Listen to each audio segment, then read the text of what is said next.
It took me 43 years to find my way. My name is Frank Lopez. And ever since I was a little boy, I remember me and my dad never got along. I had an angry childhood. I kind of forgot about that for a while. And I remember I'd go to psychologist after psychologist after psychologist. And I remember seeing pictures. What's this? What? Looks like a butterfly. What's this? A spider. I couldn't figure out why my parents kept taking me to see these psychologists, seeing these pictures. As a young boy, I would say, there's nothing wrong with me. You see, as far back as I can remember, I just remember my father telling me, Frankie, this is wrong. Frankie, you did this wrong. Frankie, this is wrong. Frankie, why'd you do this wrong? No matter what I did, I felt I was always wrong. No matter what I did, I could never gain his approval. And I was angry. You know, just recently I was talking to someone very dear to me. Her name is Hope. And I was talking to her about my favorite childhood memory, or my best childhood memory. And I sat there for a while, and the memory that came to mind was, I remember I was 12 years old, and I was playing Little League Baseball. We're down 7-6, bases loaded, 2 outs, and I ripped a shot to shortstop. Threw to first, it got me out. There was a time limit, so I hustled and got in there and tried to get the guys rallying up to see if we can get 3 outs before the bottom of the 6th. But we ran out of time. My coach, my confirmation godfather, I remember him ripping the team apart, saying that we showed no hustle. But what I remember most about that day was out at the parking lot. My father and my godfather got into a little bit of a shouting match. And I remember my father telling him, my son busted his butt, and you gave him no recognition. For the first time in my life, I felt my father was proud of me. So as I went on through life, I kept looking for validation on people. I tried real hard. I kept wanting people to love me, wanting to feel wanted, wanting to feel accepted. So I put that on other people accepting me. When I turned 16, September 13th, 1991, never forget the day of Friday the 13th, I had my first taste of alcohol. Party's on, boys and girls. That's it. I loved it. Absolutely loved it. I could be myself. No cares in the world. Shortly thereafter, at 19 years old, I joined the Marine Corps. And about 2 years in, I remember there was this girl who ended up becoming my fiance. And I remember hearing that there was this other guy who was after her, and my insecurities came up again. See, I put my hopes and kept looking for that validation from someone else to love me because I didn't feel worthy. So when that happened, I remember dropping the top down in my red BMW convertible with my camis on, stopping at the gas station, getting a 12-pack of Ice House, and it's on. Getting on 95 and heading home.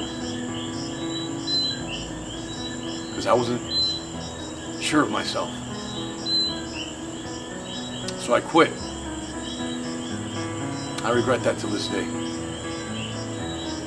So as my drinking continued, All of a sudden, I'm 28 years old. And the first time I'm intimate with my ex-wife, she gets pregnant.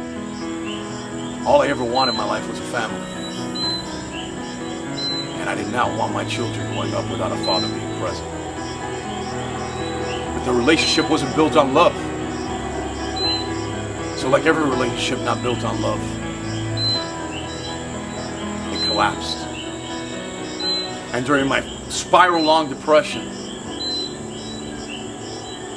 I remember I ballooned up to 448 pounds. My psychiatrist had died. My mental therapist was in jail. And here I am at home. I got Captain Morgan's in one hand and a 9mm gun on the other. Thinking about ending my life. See, people look at suicide and they think, what a cowardly act. Well, I will tell you, for me, what was going on in my mind, I wanted to stop being a burden in everyone else's life. I felt like I was a burden. I didn't want the pain anymore. 448 pounds, alcoholic,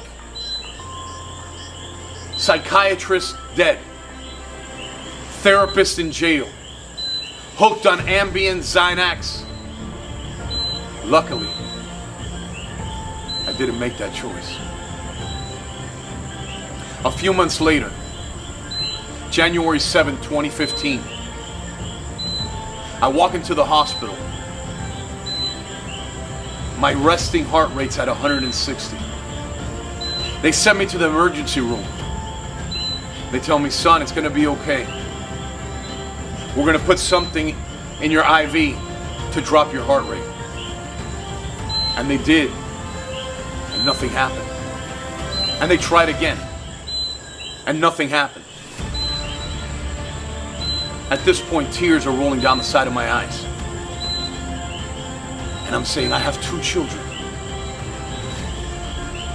I don't want to leave my children without a father. I can't leave them without a father. The doctor comes in and says, son, it's not working. See, your heart is off track. We need to give it a jump start. I remember saying, oh yeah, I mean, who doesn't get a jump start of their heart every other day? They put me under. They did what they had to do. They said, son, you gotta lose weight. If you would not have come to this hospital, within 24 hours you would have been dead. So I lost about 100 and so pounds. And then I went off to the races. My drinking got out of control day, night. Wake up at 4 in the morning, drink some more. Get in the car, my car was a bar. Every bottle of water was vodka. Every bottle of tea was rum. And then December 7th, 2017 comes. My daughter doesn't want to be with me. I go see an attorney. He tells me, Frank, your ex-wife's seeking full custody. You better stop drinking now or you're going to lose your children. So I did. For a while. But I was white knuckling it. You know, I went to AA, I started doing the steps, and I did it my way. Because Frank knows best. And in August 2018, I'm with my children in Captiva, and I relapse. I'm out by the ocean, beautiful women, music in the background. I can have just one? Hell no. I couldn't stop. My children call their mother. Their mom comes 3 hours to pick them up. You think I would have stopped then, right? Nah. I wanted a 22-day run. And on August 24th, 2018, I ended up at the Hanley Center. At the Hanley rehabilitation center for alcoholics and drug addicts in West Palm Beach. My first day sober is August 25th, 2018. My birthday. I had a friend tell me, Frank, why don't you just wait till Monday? I said, brother, I've been drinking my whole damn life. The quicker I get in, the quicker I get out. So I did, and I called my kids right before I went in. And I said, kids, your father's gonna come back. Nori, Johnny, your father's gonna come back stronger than ever. So now at the Hanley Center, I get diagnosed that I'm bipolar. And they put me on Triliptol. Game changer. So here we have alcoholic, 448 pounds, dropped 230 pounds. Now I'm sober, I'm on medication, and I started a crusade of taking course after course. And within 7 months, I'm off my medication. I'm not bipolar.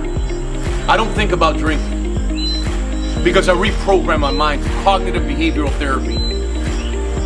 So after 43 years of being in the dark, of complaining about life, about being angry about life, I'm free. I live joyfully.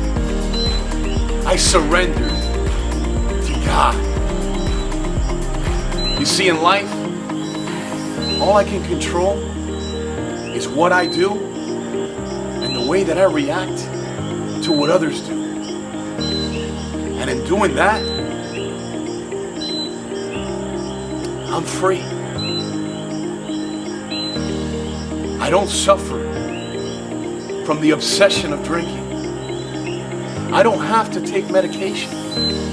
My kids have a better father than they ever had and that they could have ever imagined. The last few weeks, I've been sending you videos and giving you feeds of a little bit of what I've learned. I've realized my purpose in my life. I needed to go through all the struggles that I went through to be the man that I am today. And I have no regrets over any of them. Because now, my purpose, God's purpose for me, is to spread this word, to spread this message to all of you. In life, there's two choices. You can be a victim of your circumstances, or you can be a victor of your life.